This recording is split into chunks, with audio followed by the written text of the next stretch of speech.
Bonjour, aujourd'hui nous allons parler d'un thème qui nous est cher à tous, c'est la qualité de vie.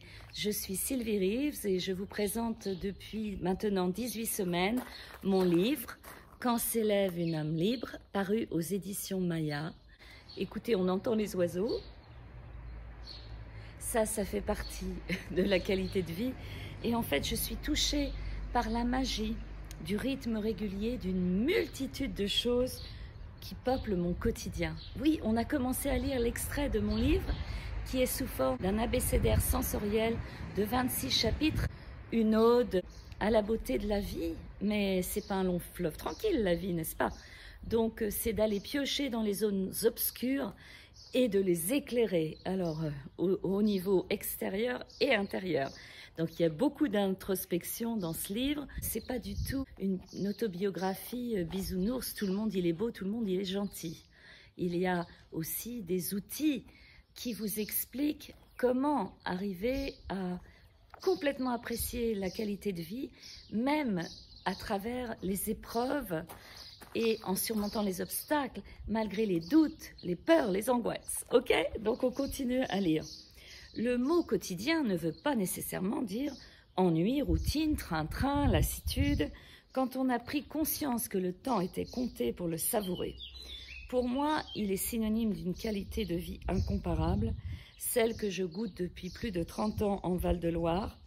Jusqu'à mes 18 ans, ce qui comptait, c'était mes copines et mes copains d'école, de collège et de lycée, mon club de volley-ball avec les entraînements pendant la semaine et les matchs le week-end, les vacances à la mer et à la montagne. J'habitais à Saint-Hilaire-Saint-Florent, aux portes de Saumur, que l'on surnomme la perle de l'Anjou. J'aurais pu habiter n'importe où ailleurs.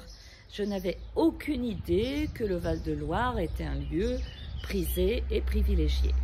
Son terroir, avec sa gastronomie succulente, des vins de qualité à profusion, des paysages à couper le souffle et une vie culturelle foisonnante, attire des millions de touristes ici chaque année. L'équitation était mon dada à l'adolescence. J'adorais aller faire du cheval avec mon père dans la forêt de Véry. J'aimais la sensation d'être à la campagne. J'étais dans ma bulle d'enfant et d'adolescence. Partie faire mes études pour ensuite aller vivre à l'étranger, je n'imaginais nullement revenir ici 10 ans plus tard. En fait, je n'aimais pas la rigidité bourgeoise de Saumur, où à chaque coin de rue, je rencontrais souvent des hommes en uniforme noir aux gants blancs. Paradoxalement, quand je reçois mes étudiants étrangers venus apprendre le français, dans notre région réputée sans accent, je les emmène systématiquement voir le spectacle du Cadre Noir, école d'élite d'art équestre à la française. Et devinez quoi?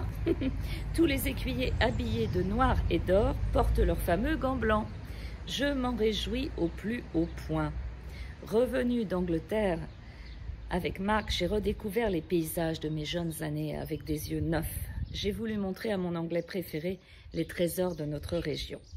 D'y élever nos enfants nous a motivés pour engranger encore plus de richesses naturelles, avec d'interminables balades en forêt ou en bord de Loire. Nous nous sommes régalés à pied ou à vélo. L'un des lieux devenus cultes pour notre famille, c'est le bord de Loire entre Montsoreau et Camp-de-Saint-Martin, deux villages de mariniers aux allures de vacances perpétuelles. Ce quai de quelques kilomètres contient tous les ingrédients de la quintessence angevine, mes 7 merveilles. Alors les 7 merveilles, la Loire. Dans les brochures touristiques du Saumurois, la Loire est décrite comme un fleuve majestueux et royal. Sa Majesté la Loire porte bien son nom. L'autre jour, un grand cormoran était niché sur un minuscule îlot de sable avec ses larges ailes déployées en vue de les sécher. Le sable de Loire. Notre tailleur de pierre a fait un savant mélange de sable et de chaux pour jointer les murs du gîte que nous avons rénové. La couleur obtenue est douce et apaisante, semblable à celle des bancs de sable avoisinants. Ma Madeleine de Proust, c'est une langue de sable à la confluence de la Loire et de la Vienne. L'architecture, ça c'est la 3e perle. Qui dit sable dit pierre de tuffeau. Cette pierre blanche façonnable à souhait a ses lettres de noblesse. Notre maison a plus de 200 ans, celle de notre voisin date du XVIe siècle. L'histoire des histoires, je m'en raconte en Anjou. Il y a de quoi faire dans cette région où, à toute époque, de grands événements et personnages célébrés ont été à l'œuvre. Une histoire somme toute banale de tromperie amoureuse avec un mari, un amant et une maîtresse a pris la tournure d'une romance historique au château de Montsoreau, qui élance fièrement sa façade vers la Loire. Allez, trichons un peu, éloignons-nous du quai de Montsoreau pour venir jusqu'à mon village de Fontevraud, car c'est maintenant que je veux vous conter l'histoire d'une femme médiévale extraordinaire qui a tant œuvré pour l'histoire avec un grand H. On dit d'elle qu'elle était la reine médiévale la plus célèbre d'Europe. Vous savez à quel point j'adore les devinettes. Je ne vous dirai pas par quelle lettre commence son prénom.